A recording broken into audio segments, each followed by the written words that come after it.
Egun on guztioi. Ontxe hasiko gara inaugurazio hitzaldia eta horretarako gurekin daukagu Jon Subirats, baina bera aurkeztu baino lehen eta berari hitza eman baino lehen gauza bi kontatu nahi dizkizuet. Comentaba que tenemos ya en esta mesa de inauguración, ¿no?, que es uno de los platos fuertes de la jornada, y para ello tenemos con nosotros a Jon Subirats, pero antes de presentarle y de darle la palabra, hay dos cuestiones que quiero comentaros. Por una parte, bueno, pues me imagino que estáis viendo ahí a una persona, tenemos una infiltrada ahí, y entonces os la quiero presentar. Ella es Miriam Artola, ella pertenece a Musote Potolo Bat y es una persona que nos va a acompañar a lo largo de estos 2 días de la jornada haciendo una recogida diferente a la que los técnicos solemos hacer.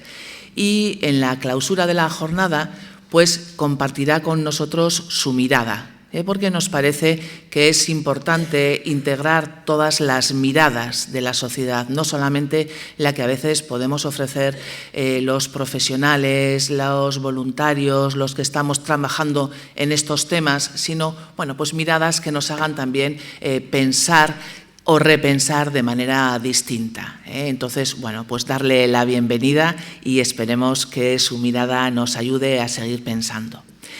Y luego, por otro lado, bueno, pues para nosotros sabéis que este es un día de celebración, estamos hablando de 30 años de trabajo, 30 años de reflexión, cambio, 30 años de, bueno, pues sentirnos muy cerca de las personas a las que atendemos, ¿no? Y hemos querido aprovechar también este marco para presentaros la nueva imagen de Gizakia, una entidad no se puede mantener quieta, una entidad tiene que ser dinámica y tenéis ahí en la carpeta que os hemos facilitado, tenéis una breve reseña histórica del desarrollo de Proyecto Hombre, pero Proyecto Hombre nos ha permitido también ser como una especie de antena, de torre vigía, desde la que hemos podido ir detectando toda una serie de necesidades que ha dado hoy lugar a lo que es la amplia cartera de servicios, que también tenéis ahí en la carpeta, de lo que actualmente es Gizakia. Y precisamente por ello pues hemos querido aprovechar también este momento para presentaros en 2 minutos y medio, un pequeño vídeo, lo que actualmente, bueno, pues queremos presentar como imagen de la Fundación.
Bueno, pues ahora sí, vamos a comenzar ya con la conferencia inaugural. Se titula Las adicciones en el siglo XXI y, como os decía, para ello contamos con Joan Subirats. Él es doctor en Ciencias Económicas, es catedrático en Ciencias Políticas y de la Administración en la Universidad Autónoma de Barcelona. Ha sido fundador y es investigador del Instituto de Gobierno y Políticas Públicas en la Universidad Autónoma de Barcelona, en la que además en este momento dirige sus programas de doctorado. Tiene un amplísimo currículum porque él es profesor visitante en muchas universidades, tanto americanas como europeas. Es un autor prolijo que ha escrito numerosos libros y artículos en revistas especializadas, además de muchísimas colaboraciones. Está especializado en temas como la gobernanza, gestión pública y en el análisis de políticas públicas y de exclusión social, así como en problemas de innovación democrática, sociedad civil y gobierno multinivel. Además de este amplio currículum, él es también un colaborador de medios de comunicación de divulgación, como pueden ser El País, Público y otros medios de comunicación, ¿no? Con lo cual, bueno, pues yo creo que nos va a permitir también acercar este tema desde su gran capacidad comunicadora. Así que, Joan, cuando quieras. Muchas gracias, ante todo, y empezar diciendo, como ya se ha dicho en la mesa de inauguración, pues felicidades, ¿no? Felicidades por estos 30 años de este proyecto, de esta fundación que como se ha ido, y ahora hemos visto en el vídeo, pues no se duerme en los laureles, sino que pretende, digamos, seguir estando presente e innovando, ¿no? De hecho, el título que me propusieron, ¿no?, cuando me invitaron a participar en estas jornadas, de las adicciones en el siglo XXI, ya expresa algo que también ha aparecido en la mesa de presentación, que es esa especie de elemento de continuidad y de cambio, ¿no? Es decir, hay algo que sigue, ¿no?, que son las adicciones, ¿no?, algo que tampoco no es nuevo ni es del siglo XX, sino que tiene una larga trayectoria histórica, ¿no?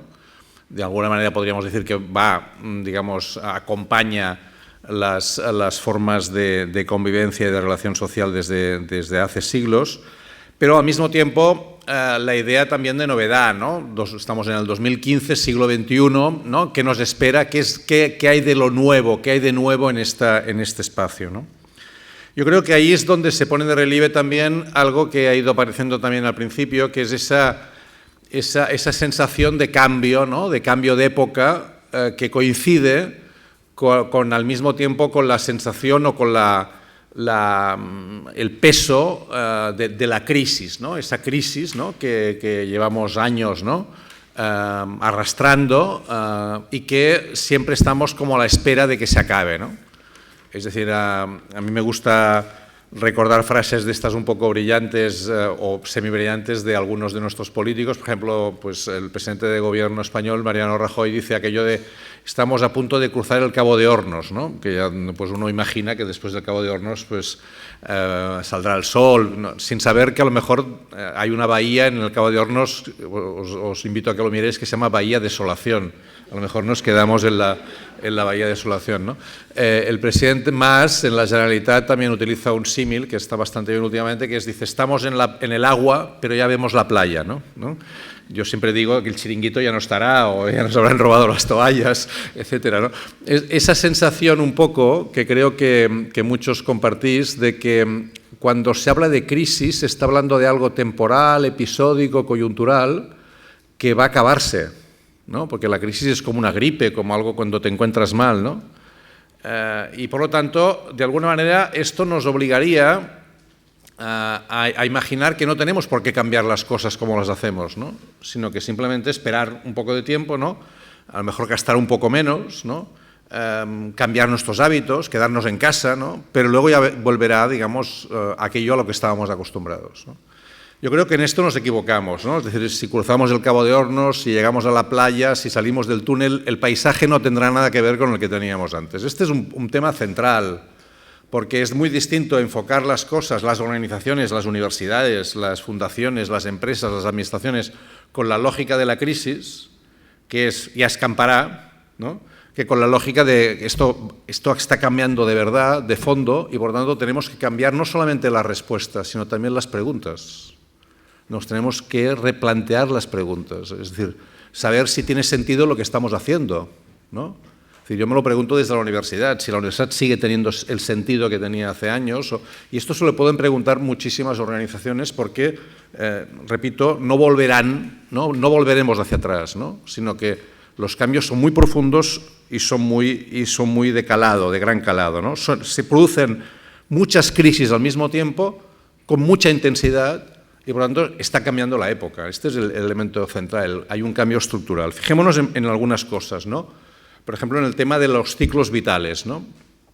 Estábamos acostumbrados a trabajar con la idea de infancia, adolescencia, juventud, adultos, personas mayores, ¿no? Y esto formaba parte de unos hitos vitales que marcaban también fases de la vida, ¿no? La fase de estudio y aprendizaje, de formación, la fase de trabajo y la fase, como decía un libro del Inserso del año 2000, o sea, no hace tanto tiempo, un libro del Inserso decía la fase de recordar y de prepararse para morir, ¿no? Esas eran las tres fases vitales. Ahora esto es complicadísimo, ¿no? Es decir, ¿cuándo acaba la juventud, ¿no? O sea, me imagino en el País Vasco debe pasar algo parecido. La Generalitat tiene ayudas para acceso a jóvenes, para vivienda, para acceso a jóvenes hasta los 35 años. Pero la Consejería de Agricultura, como los campesinos hay pocos y tal, la juventud acaba a los 45. O sea, hay ayudas para campesinos jóvenes hasta los 45.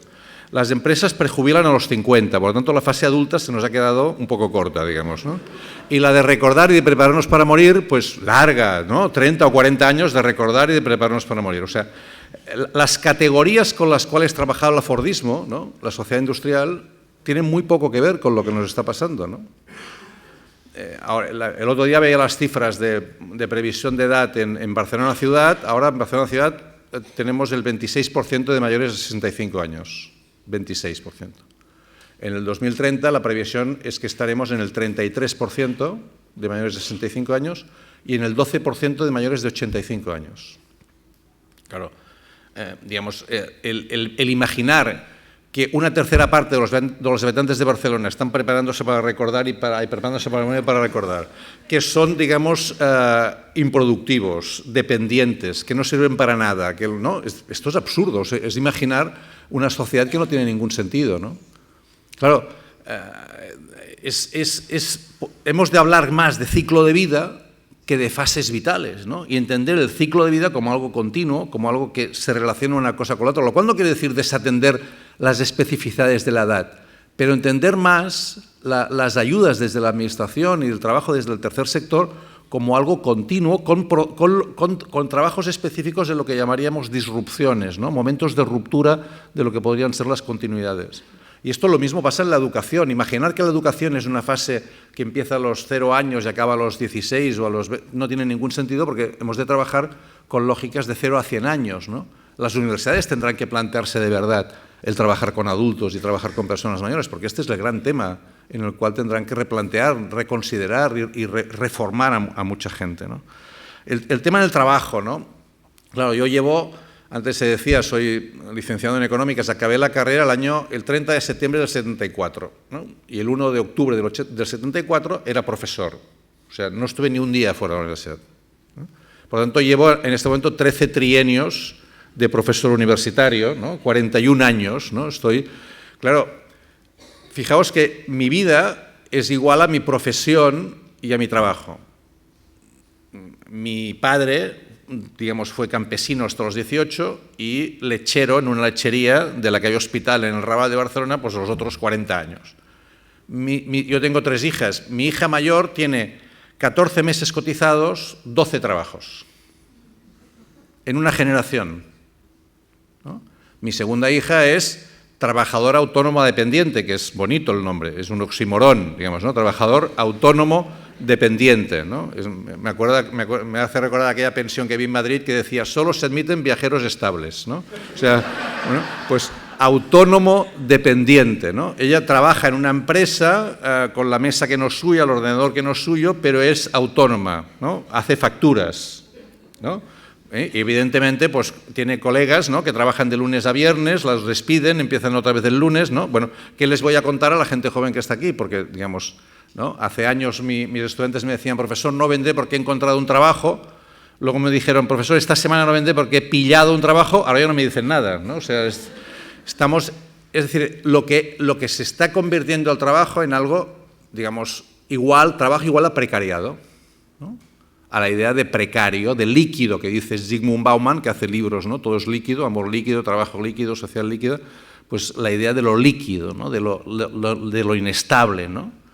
Y yo creo que eso es muy importante porque rompe, ¿no? Hay un libro muy famoso de Richard Sennett, ¿no?, que se llama La corrosión del carácter, donde explica qué quiere decir el cambio que implica una perspectiva laboral que es siempre a cortísimo plazo, ¿no? ¿Cómo puedes plantearte cosas como emanciparte, construir familia, etcétera, etcétera, desde lógicas que son siempre a cortísimo plazo, en el cual, digamos, la tensión está colocada en saber si podré pillar alguna cosa para seguir funcionando, digamos, ¿no? En una dinámica, además, de autoexplotación, porque esta hija mediana que tengo, la Clara, que tiene 26 años, está trabajando por su cuenta, es una freelance, ¿no? Tiene la libertad, ¿no? Freelance, ¿no? Es muy bonito, ¿no? La libertad hace lo que quiere, pero quiere decir que está todo el día trabajando, todos los fines de semana, no hay horarios porque va con el ordenador por todas partes, por lo tanto no puede ni acusar a nadie de lo que le está pasando porque no hay nadie a quien acusar. O sea, no hay patrono, ¿no? No hay, digamos, si le hablo a Clara de los sindicatos, me dirá, perdona, ¿de qué me estás hablando? ¿Sindicatos? ¿No? Pero el sindicato quiere decir que tienes que tener un patrono al cual reclamar. ¿Me explico? No, o sea, esta es una dificultad importante en la relación. Por lo tanto, es una estructura social muy distinta a la estructura de clases que teníamos desde el punto de vista, digamos, fordista, industrial del siglo XX, ¿no? Es una estructura sin esos conflictos, ¿no? Y por lo tanto aparentemente más pacificada, pero al mismo tiempo esos conflictos generaban vínculos, lazos, estructuras de solidaridad. Y esas estructuras de solidaridad ahora no están porque no hay dónde colocarlas, esas estructuras de solidaridad. O sea, yo creo que ese también, el elemento de trabajo, el elemento de la vida, el elemento de la familia, ¿no? Los únicos, si miráis las estadísticas del INE, los únicos tipos de familia que crecen son los formados por una y dos personas. Todos los demás tipos de familia bajan en cantidad. Por lo tanto, no podemos hablar de estructuras familiares, digamos, amplias que permitan lazos, ¿no? Estructuras de soporte, ¿no? El otro día leía que la mitad de los hogares de Gran Bretaña no tienen mesa de comedor. Siguen comiendo los británicos, ¿no? Pero no hay una mesa de comedor porque no hay necesidad, digamos, de alguna manera, de tener un sitio en el que compartir la comida, ¿no? Yo, por ejemplo, ni me imagino mi educación sin la mesa del comedor, ¿no? Esos vínculos que se generan en familia alrededor de espacios en los cuales la formación, y por lo tanto, ¿no?, ese acostumbrarse a ciertos formatos de vida, etcétera, ¿dónde se construyen, ¿no? Yo creo que estamos tendiendo a descargar a la escuela muchos de los elementos, digamos, en los que no somos capaces de encontrar, ¿no? Porque los espacios de socialización en valores eran la familia, el trabajo, el barrio y la escuela, ¿no? Esos eran los espacios de socialización. Pero cada uno de ellos está, digamos, temblando, ¿no? Está fragilizado. También y a la escuela le cargamos elementos que no somos capaces, ¿no? Es una especie de contenedor, ¿no?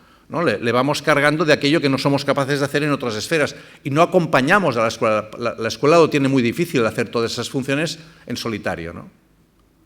Y luego, evidentemente, lo que está pasando en la escuela es que esa acumulación de problemas le genera la necesidad de trabajar con psicólogos, con asistentes sociales, es decir, necesita trabajar más en red. Y tampoco no hay una costumbre de trabajar en red desde el ámbito educativo. Más bien, la tendencia es a derivar, y es muy distinto trabajar en red que derivar. Derivar es trasladar el problema a otro sitio, ¿no? Y en cambio, trabajar en red quiere decir aceptar la interdependencia y trabajar juntos. Yo creo que esos son síntomas, por ejemplo, el gran surgimiento de los trastornos de atención, el TDA, el TDAH, etc., ¿no? Esto, y la medicalización que está generando esto, ¿no? Es decir, en Estados Unidos es el 20% de los niños que están medicalizados. Eso, digamos, es una respuesta ¿a qué? A carencias que se dan en otros ámbitos y se busca una respuesta sencilla y fácil, que es la medicina, ¿no? Para darle el fármaco, ¿no? Que resuelva ese problema que tiene evidentemente otras dimensiones, ¿no? Y evidentemente muchas familias se sienten satisfechas de alguna manera porque dicen, bueno, ya sabemos qué le pasa al niño, tiene el TDA, ¿no?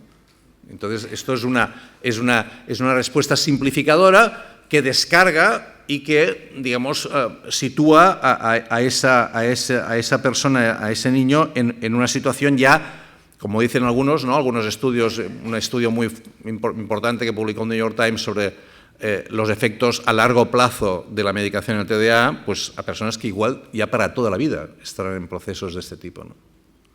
Claro, yo creo que esos son elementos que tenemos que entender, que tienen que ver con una gran, diríamos, discontinuidad en relación a las situaciones anteriores, ¿no?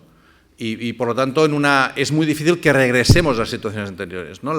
Las dinámicas de industrialización, el País Vasco quizás es el único sitio en España donde se ha mantenido un cierto nivel de industrialización.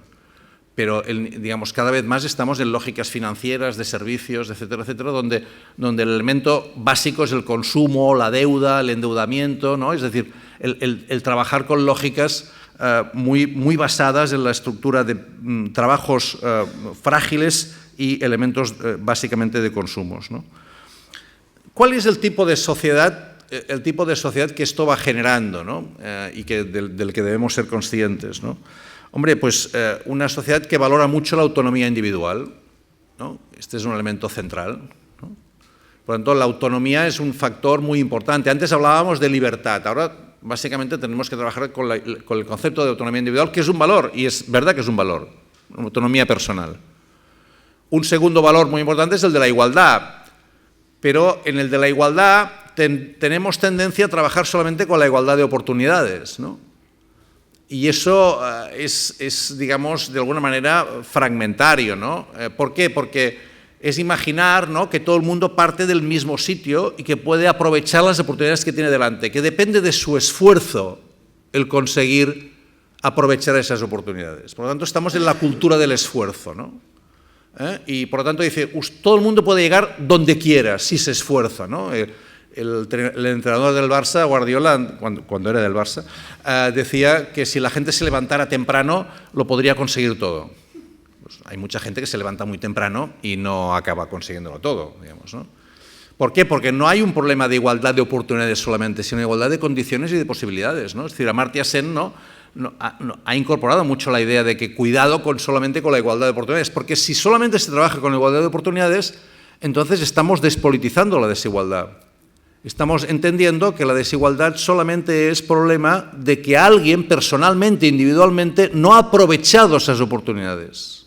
Por lo tanto, no hay una carga colectiva en esa desigualdad, sino hay una atribución de responsabilidad individual. Tú no has aprovechado, ¿no? Tú eres un gorrón, un freerider, alguien que se aprovecha de los demás porque no has aprovechado tus oportunidades. En todo caso, podemos tener compasión y podemos establecer una lógica de caridad, pero no estamos obligados a más, porque ya te hemos dado esas oportunidades, ¿no? Me explico, o sea, es un poco la idea del American Dream, ¿no? De que todo el mundo pudiera llegar a ser presidente de Estados Unidos, ¿no? Aunque fuera limpiabotas, ¿no? Siempre estaban abiertas esas posibilidades, pero hay gente que empieza a correr con Nike Air y corre que se las pela y otros van con mochilas llenas de piedras, ¿no? Y no pueden correr igual. Por tanto, el no tener en cuenta esas consideraciones es un elemento muy importante, ¿no? Y luego tenemos el factor de la diversidad. Esos tres valores son claves ahora, ¿no? Autonomía personal, igualdad y diversidad. El de la diversidad también ha venido para quedarse. Y ese es un factor, yo creo, también muy positivo, porque parte de la hipótesis que es cierto de que nuestras sociedades hoy son más heterogéneas. Por lo tanto, las políticas públicas que no reconozcan esa idea de heterogeneidad son políticas públicas que tienden a ser obsoletas, ¿no? Es decir, la sociedad ya no es fordista, ¿no? Yo digo fordista de Ford, ¿no? De que el que hizo el Forte de color negro, todo el mundo igual, ¿no? Etcétera. ya no valora la homogeneidad, valora la personalización, ¿no? Es decir, a mis alumnos les digo en broma, ya no somos fordistas, somos zaristas, que no viene de los zares, sino de Zara, ¿no? O sea, estamos digamos, buscando, ¿no? Buscando un producto de masas, pero personalizado, ¿no? Es decir, la capacidad de siempre romper los esquemas de homogeneidad. Y la calidad la atribuimos a la personalización. Y en cambio las políticas públicas tienden a ser homogéneas. Este es un problema, ¿no? Y de ahí la gran ventaja del tercer sector, que trabaja desde la heterogeneidad, desde la personalización.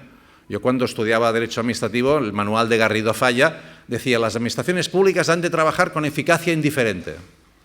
Y ese era el valor, eficacia indiferente.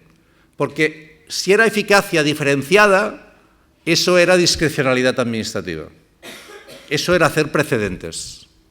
Por lo tanto, era, digamos, no, usted no puede, digamos, tratar diferentemente a la gente, porque eso es el caballo de Troya del Estado de Derecho, decía García Enterría, ¿no? Es aceptar algo, ¿no? Es que fíjese que mi problema no es el mismo, sí, pero si le hago caso a usted es un precedente. Es que a mí me gustaría ser un precedente, ¿no? No, pero no puede ser, porque entonces vendrá otro y otro y otro, y rompemos la idea de que la ley se aplica a todos por igual. Entonces, la imposibilidad de transformar la administración en una lógica más personalizada, menos fordista, más personalizada, hace que el tercer sector sea central en muchas de esas políticas, ¿no? Porque el tercer sector sí que parte del problema y no de la competencia. La administración parte de la competencia y las entidades parten del problema, ¿no? Y ahí es donde ese punto de unión resulta importante, ¿no? Yo creo que ahora estamos en una tensión muy grande, ¿no? Porque la sociedad actual nos exige, ¿no? Hay un libro que os recomiendo, si no lo habéis leído, de un señor coreano que tiene un nombre un poco raro, Byung-Chul Han, se llama, a lo mejor muchos ya lo conocéis, se llama La Sociedad del Cansancio, ¿no? Si ponéis La Sociedad del Cansancio y veis un nombre raro, ese es el libro, ¿no? Bueno, pues Byung-Chul Han habla mucho de esa sociedad que tiende a responsabilizar enormemente al individuo, ¿no? Es decir, que que lo considera que tiene que estar súper comunicado, tiene que ser súper productivo y tiene que estar constantemente preocupado por su rendimiento personal, ¿no? Y por lo tanto se espera que todos seamos emprendedores, que seamos Bill Gates, que construyamos el Silicon Valley, que tengamos una idea innovadora, ¿no? El emprendizaje, la emprendeduría, ¿no? La lógica individual como un elemento central, ¿no? Y eso genera un nivel, digamos, de presión espectacular sobre las personas, ¿no? Porque de alguna manera se les exige además que lo hagan de manera, digamos, heroica. O sea, no se habla de emprendeduría colectiva o de ecología de la innovación, sino se habla de emprendedor y de innovador, ¿no? Como alguien que se le enciende aquella bombilla que salía en los dibujos, ¿no? Yo creo que eso genera una tensión muy importante en las personas, porque las hace, digamos, considerarse que han de autoexplotarse constantemente, han de trabajar con todos sus recursos hasta el final, ¿no? Sin tener muy claro que todos pueden hacerlo, ¿no? Es decir, en la sociedad anterior, por así decirlo, había personas que eran unos mandados, ¿no? Es decir, se les decía lo que tenían que hacer y eso les daba un entorno de seguridad, ¿no? Quizá no pensaban que no serían grandes inventores, pero cumplían con eficacia la labor que tenían encomendada, tenían un deber. Y ahora estamos en la sociedad del poder, no digo de Podemos, la sociedad del poder, ¿no? Del poder en el sentido de que tú puedes, ¿no? Sí se puede, yes we can, ¿no? Podemos hacerlo. Y depende de nosotros el que lo hagamos, ¿no? Y ya no hay, por lo tanto, esa lógica digamos, no está tan presente esa lógica de que alguien te diga lo que tengas que hacer, tus deberes, tus obligaciones. Y eso rompe un poco también, dicen algunos psiquiatras, ¿no? Que rompe los esquemas de lo que es posible y lo que no es posible, ¿no? Digamos, la religión, la familia, la escuela, el Estado marcaba los límites de lo que era posible y el trabajo también. Y ahora aparentemente todo es posible, no hay límites, ¿no? Y por lo tanto, en ese no haber límites, tampoco yo no sé cuáles son los peligros que tiene esa exploración en las fronteras, ¿no? Y tengo muchas más oportunidades que antes, ¿no? Porque tengo a disposición el mundo conectado, hiperconectado, lo puedo conocer todo, lo puedo hacer todo, ¿no? Yo creo que eso es un elemento importante porque individualiza, como decía antes, los elementos de desigualdad y los elementos de exclusión, ¿no? Es decir, hay una tendencia a considerar que hay personas excluidas cuando no hay personas excluidas, hay situaciones de exclusión, que es distinto, ¿no? Hay situaciones de acumulación de vulnerabilidades que generan situaciones de exclusión, pero no hay personas per se excluidas, ¿no? Yo creo que ese es un elemento importante porque si no tendemos a estigmatizar y a despolitizar, ¿no? Que son dos cosas como muy complicadas luego para salir de ahí, ¿no? Porque la politización es necesaria para saber, no para hablar de partidos políticos, politizar quiere decir saber quién gana y quién pierde en relación a las decisiones, quiénes son los winners y los losers, ¿no? Esto quiere decir hacer política, ¿no? Saber que cada decisión que estás planteando habrá gente que gane y gente que pierde, tienes que planteártelo. Y la estigmatización lo que hace es considerar que eso es algo estable, permanente, y que esa persona es así, ¿no? Y que no podemos hacer nada en relación a esa persona, ¿no? Evidentemente, en una situación de tensión como la que digo, cualquier elemento que potencie tus posibilidades de éxito aumenta, ¿no? Los fármacos, las drogas, es decir, cualquier elemento que permita responder más a la presión social que tienes encargada porque tú tienes que tener éxito en cualquier ámbito, en el ámbito del ocio, en el ámbito del trabajo, en el ámbito, cualquier elemento de potenciación es importante, o cualquier elemento que reduzca la tensión también, ¿no? Que te permita sobrevivir esa tensión, ¿no? Por ejemplo, no sé, en el País Vasco no conozco las cifras, pero en Cataluña había un análisis de situación de presencia de drogas en los institutos de secundaria. Por ejemplo, la parte más importante de aumento se había dado entre las jóvenes, entre las chicas jóvenes, en tranquilizantes, ¿no? Es decir, es el aumento más significativo que había habido, ¿no? No había aumentos significativos en el consumo de marihuana, por ejemplo. Más bien las jóvenes consumían menos que los jóvenes, pero tampoco los jóvenes había habido un aumento significativo, y en cambio un aumento muy significativo que había doblado, estamos hablando de cifras pequeñas, pero que estamos hablando del 7, del 8% de chicas en el instituto que tomaban tranquilizantes, ¿no? Yo creo que eso es un elemento, ¿no? El mundo de las mujeres y los tranquilizantes, ¿no? Por ejemplo, ¿no? Es todo un tema, digamos, ¿no? Porque es la doble jornada laboral, ¿no? Estamos hablando mucho de conciliación laboral. No sabéis que el año pasado los hombres mejoramos 8 minutos nuestra dedicación a las tareas del hogar, pasamos de 30 minutos a 38, con una visión generosa de las tareas del hogar, porque incluye bricolaje, trabajo administrativo y cuidado del coche, ¿no? Que es una cosa amplia. Y las mujeres quedaron, digamos, en 2 horas 45 minutos. ¿No? O sea, la diferencia es de más de 2 horas de dedicación a las tareas del hogar entre hombres y mujeres, ¿no? Los estudios que se han hecho sobre este tema, ¿no? Y claro, es obvio que, digamos, la cierta equiparación en horas de trabajo fuera del hogar, no salarial, pero sí en horas de trabajo fuera del hogar, no ha venido compensada por una adecuación de las tareas del hogar entre hombre y mujer. Y esto, evidentemente, genera unas tensiones brutales, ¿no? Porque, digamos, las mujeres también forman parte, digamos, de esa lógica del éxito, del rendimiento, de la tensión, etcétera, ¿no? Y, por tanto, es algo que se puede entender desde este punto de vista, ¿no? El consumo, ¿no? Las nuevas adicciones, decíamos, bueno, pues, por ejemplo, el consumo, ¿no? Mañana tenemos Black Friday, ¿no? Es una novedad desde el año pasado, ¿no? Tenemos otro día, ¿no? Importantísimo, en el cual se espera, ¿no?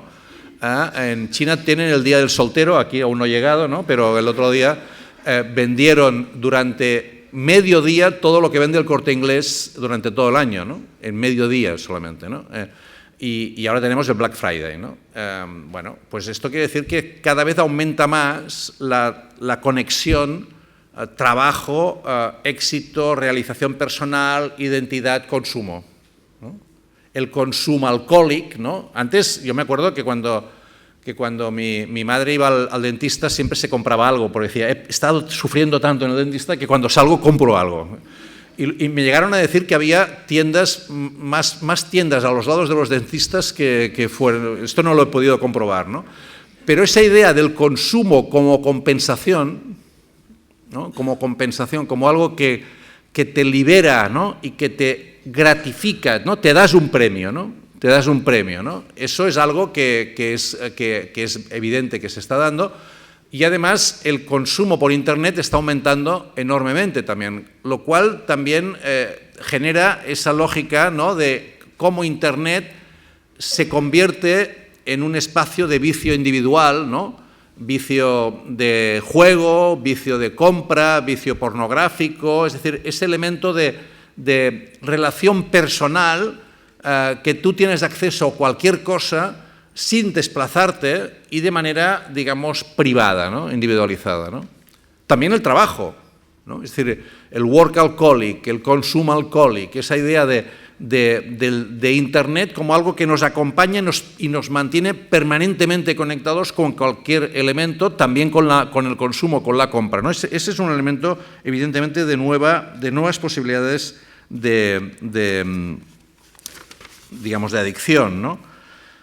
Yo creo que tampoco no podemos criminalizar, ¿no? Internet. Yo más bien soy muy partidario de lo que significa Internet, ¿no? Lo que es evidente es que Internet no es un instrumento nuevo que nos ha llegado para seguir haciendo lo que hacíamos, es un espacio nuevo. Si no somos capaces de entender que un elemento central del cambio de época es Internet, no entendemos nada. O sea, Internet no es algo que simplemente, ¿no? Ahora la fundación quiere meterse en Internet y pues contratará un community manager. No es un problema de community manager, es un problema de que hay que entender lo que implica, ¿no? Esa relación, ¿no? Distinta, ¿no? Ese mundo distinto de relaciones, ¿no? Es decir, y ese mundo distinto de relaciones que es Internet no tiene una sola cara, no tiene una cara solamente negativa o una cara positiva, tiene las dos caras, como cualquier país nuevo, ¿no? Entonces, las organizaciones que no entiendan que Internet ha venido para poner en cuestión cualquier intermediación que no aporta valor, pues no entenderán nada. Es decir, porque todo lo que se puede hacer directamente y no tengas que hacerlo a través de Internet, a través de una instancia, de un proceso de intermediación, pues lo harás directamente, ¿no? Por lo tanto, las tiendas, ¿no? Los proveedores, ¿no? Es decir, los servicios, ¿no? Es decir, Internet, a diferencia de lo que significó el Fordismo, que lo que hizo fue, digamos, mecanizar procesos muy fuertes desde el punto de vista de trabajo laboral, lo que está haciendo Internet es entrando en el ámbito de los servicios, en el ámbito de la educación, en el ámbito de la sanidad, en el ámbito de los servicios de comercio, de detalle. Está rompiendo estructuras productivas que hasta ahora eran muy intensivas en mano de obra y está entrando allí sustituyendo mano de obra, claro, ¿no? Es decir, el otro día el Hospital de Sant Joan de Déu en Barcelona hizo el anuncio de que sería el primer hospital líquido. Bauman no sé si se ha enterado que hay un hospital líquido también. Bueno, pues el director del Hospital de Sant Joan de Déu dijo, y cuando le preguntaron ¿qué quiere decir un hospital líquido? Un hospital sin muros, ¿no? Donde esté una persona con un ordenador, allí está el hospital. Es decir, podrá comunicar con nosotros, decirnos lo que le pasa, no tendrá que venir al hospital. Depende de cómo vaya la conversación, pues le diremos que se haga un análisis de sangre o de orina o una espirometría, lo tendremos georreferenciado, le diremos cuáles son los sitios donde podrá hacerse el análisis, esos sitios nos enviarán el resultado, nos pondremos en contacto con él o con ella, le diremos si tiene que venir o no, o qué tiene que hacer. Todo el mundo ganará mucho tiempo, y muchas no tendrán que circular, evidentemente nos ahorraremos también mucho personal, ¿no? en todo ese proceso, ¿no? Y ese contacto, ¿no? Ese contacto personal que también implica a veces, ¿no? Esa relación personal que, claro, yo en la universidad el año pasado hicimos un curso, un MOOC, uno de esos Massive Online Open Course de Coursera, ¿no? Claro, yo tuve 15.000 alumnos, 15.000 alumnos de 60 países distintos. ¿Esa es la solución de la universidad? No, eso es la solución para hacer cursos fordistas de educación, ¿no? Pero si eso existe, lo que deberían pensar las universidades, también esta, es cómo convierten las clases en algo distinto. No sé si me explico, ¿no? O sea, lo que es la relación personal tendrá que tener un valor añadido que justifique el que no tenga simplemente... Es decir, si yo, Subirats, hago la misma clase que el año pasado, pues es mejor que vean el curso desde su casa. Yo tendré que hacer de mi clase un acontecimiento para que tenga sentido. Y hay una web, como yo estoy haciendo la clase como Fray Luis de León, como lo hacía igual, o sea, con una pizarra, 100 alumnos, con bancos atornillados en el suelo, ¿no? Y yo hago la clase, hay 40 ordenadores delante, pero hay solamente un enchufe que es para el aspirador, o sea, no está todo pensado en otro mundo. Pero ya ha salido una web que han hecho unos alumnos de la Autónoma, que se llama Puntitis, que vende mis apuntes del año pasado, mis pruebas y mis exámenes, con tarifa 5 estrellas, con tarifa premium, ¿no? Para tener acceso. Ya está organizado, porque, claro, lo que es evidente es que si yo repito de manera continua lo que hago, no tiene sentido que la gente tenga que venir a clase. Esto lo pongo como ejemplo de lo que implica, digamos, el romper con las estructuras, digamos, de funcionamiento que teníamos pensadas y que tenemos que pensarlas de otra manera, ¿no? En cualquier ámbito, ¿no? En el ámbito de las adicciones, ¿no? De esas nuevas adicciones del siglo XXI, Internet es un potenciador de esas adicciones, sin duda.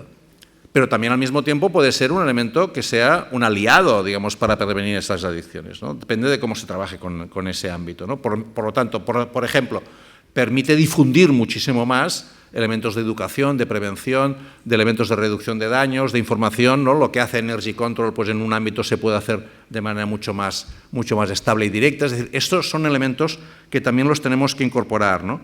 Y entender que nuestra capacidad de comunicación en las redes no dependerá solamente de hacer muchos tweets, sino de convertirnos en un nodo de referencia, ¿no? Es decir, tener una reputación que nos haga fiables en el ámbito en el que queremos trabajar. Y eso es entender las formas de relación en redes, que es distinto de las formas de relación en otros ámbitos, ¿no? ¿Qué respuestas podemos buscar, ¿no? Evidentemente, esos elementos, o sea, la política, ¿no? Si miramos el programa de estas 2 jornadas, es evidente que la idea de reducción de daños ha venido para quedarse, es algo asentado, pero tenemos que seguramente avanzar más. Está todo el ámbito del ámbito sociosanitario, al cual luego también me referiré. Seguramente el elemento central que tenemos, no solamente desde el ámbito de las adicciones, sino en general de las políticas sociales, de las políticas públicas, es cómo logramos reconstruir vínculos y lazos entre personas, ¿no? Es decir, no tenemos demasiadas salidas si continuamos pensando en términos de personas que viajan por la vida solas, ¿no? Hemos de conseguir recuperar y reforzar la idea de autonomía con vínculos, de autonomía con lazos. También es inimaginable pensar en las antiguas comunidades, ¿no? Imaginar que estamos hablando de una comunidad. Ahora está muy de moda volver a hablar de comunidad, porque es verdad que es una forma, ¿no? Comunidad viene de comunus, ¿no? Munus quiere decir bien, ¿no? Riqueza, y comunus quiere decir compartir riqueza. Pero al mismo tiempo también el libro de Roberto Espósito, que es un italiano que ha trabajado mucho en este tema de comunidad, dice una frase muy bonita, que en la comunidad también es crear comunidad, generar deuda. La deuda es un elemento de comunidad, porque crea una obligación entre, ¿no?, al que le has dado y el que te debe, ¿no? Y eso es un vínculo que es importante, ¿no? En cambio, dice, estamos en una cultura de la inmunidad, ¿no? Immunitas, ¿no?, sería lo contrario de comunitas, ¿no? Inmunitas sería el no vínculo, el no lazo, ¿no? La idea de que una persona es inmune a lo que le rodea, ¿no? Sabéis que ahora incluso en sanidad se dice que los niños son demasiado inmunes, ¿no? Que necesitarían ser más amigos de los gérmenes, por así decirlo, ¿no? Porque si no, cuando luego toman una enfermedad, o sea, son víctimas de una enfermedad, el nivel de gravedad es mucho mayor porque no están acostumbrados a relacionarse con elementos patógenos, digamos, ¿no? Es un exceso de inmunidad. Un exceso de inmunidad es malo desde el punto de vista de salud. Un exceso de inmunidad desde el punto de vista social también es malo. Por tanto, no es de trabajar con menos inmunidad, con más vínculos, con más lazos, con más capacidad de relación entre nosotros. Y este es un elemento importante que tiene que ver con nivel muy micro, ¿no? Es decir, el trabajo a nivel de barrio, de localidad. Cada vez más las políticas de proximidad serán centrales, ¿no? El cómo trabajar desde el ámbito de los municipios, desde el ámbito local, ¿no? Porque allí es donde aún seguimos teniendo lazos, vínculos, ¿no? El territorio, el sitio donde residimos sigue siendo un elemento que no puede ser, digamos, convertido en digital, ¿no? Es algo, digamos, el comer, el vivir en un territorio es algo significativo, ¿no? Buscando, además, esa idea de una seguridad, no de una seguridad utópica, ¿no? Sino una seguridad basada en el reconocimiento de los demás, ¿no? Es decir, yo me encuentro seguro en ese entorno porque me siento reconocido por los demás y me siento vinculado a los demás, ¿no? Se ha hablado mucho antes de acompañamiento, ¿no? En la mesa de inauguración. Yo creo que es un buen término, ¿no? La idea de acoger, acompañar, autonomizar, ¿no? Esa triple A, ¿no? Que podríamos marcar como un elemento de calidad del servicio, ¿no? Acoger, es decir, acoger quiere decir aceptar al otro como es, no hacerle pasar por la ranura que ya tengo pensada, ¿no? Acoger quiere decir aceptar al otro y, por tanto, reconocerse mutuamente, ¿no? Es algo complicado en ese tipo de servicio, ¿no? Acompañar quiere decir no forzar al otro que haga lo que yo quiero, sino acompañarlo, ¿no? ¿Para qué? No para que se convierta en dependiente, ¿no? En alguien que me necesite constantemente, sino para autonomizarlo. Esa idea de acoger, acompañar y autonomizar me parece que es importante porque genera una lógica además más horizontal. No es caritativa, la caridad siempre tiene algo de jerárquico, ¿no? Yo te doy porque quiero, no es caritativa. Y en cambio genera, y no genera dependencia, sino que busca esa idea de reciprocidad, ¿no? De que todos curamos y cuidamos, ¿no? Al mismo tiempo, ¿no? Y voy acabando.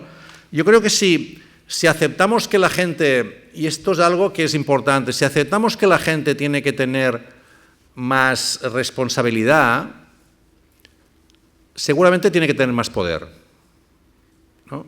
Es decir, responsabilidad y poder tienen que ir de la mano, ¿no? Es decir, no podemos, digamos, hacer todo ese proceso de acoger, acompañar y autonomizar sin entender que al final esas personas tendrán que estar más empoderadas, deberán ser más capaces de decidir también lo que les conviene y lo que no les conviene.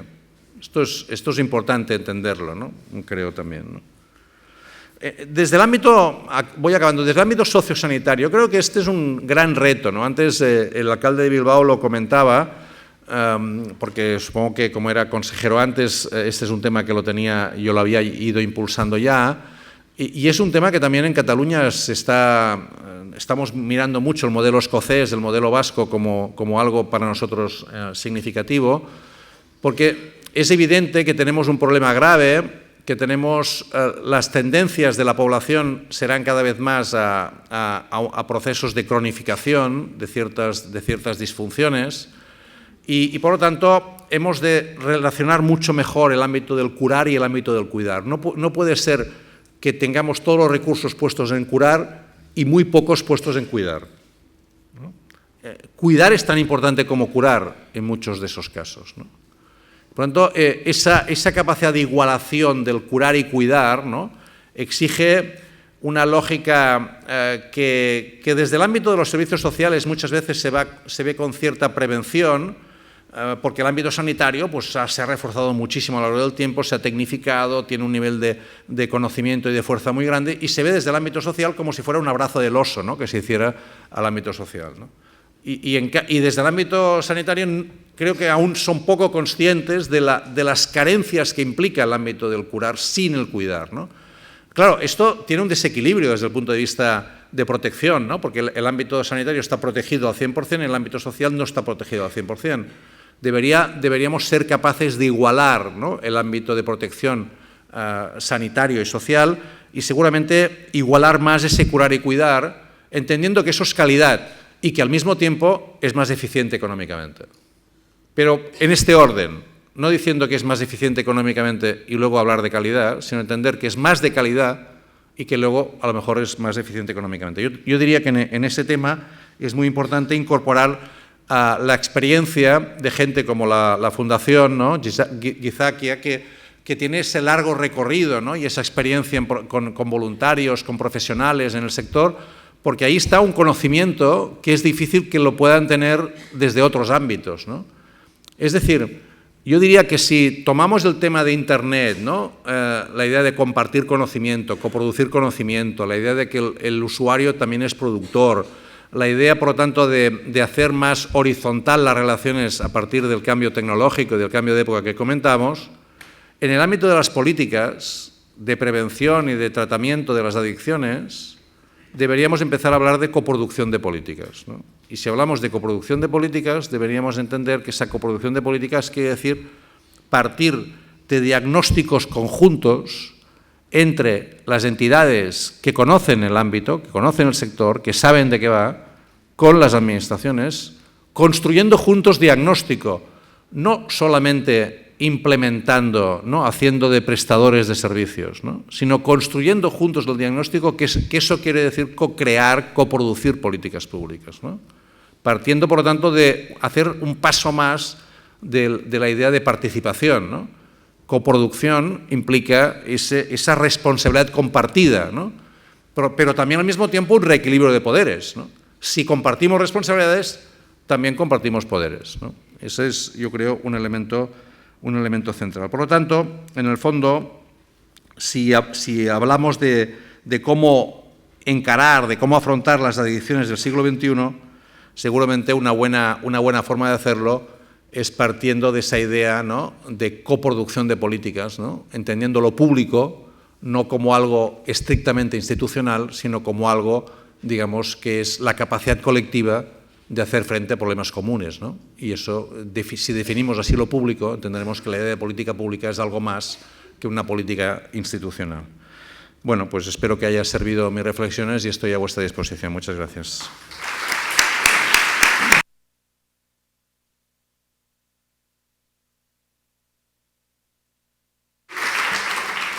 Eskerrik asko, Joan. Muchas gracias. Y yo creo que después de esta mirada tan sugerente sobre la sociedad del siglo XXI, ¿no? Y desde ahí enmarcar las políticas, vamos a abrir un breve turno de preguntas. No se comentaba antes que también tenéis la posibilidad, tenéis en la carpeta para poder hacer escritas las preguntas, ¿eh?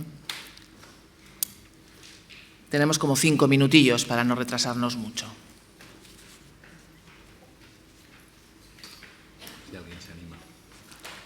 Por allí arriba.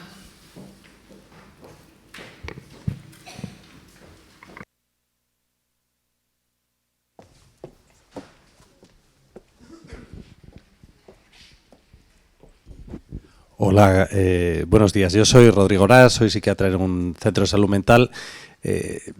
Quería preguntar al ponente sobre la forma en la que hemos variado la relación con las sustancias socialmente en cuanto a que prácticamente hoy día consumir es un derecho. O sea, tomar drogas es un derecho.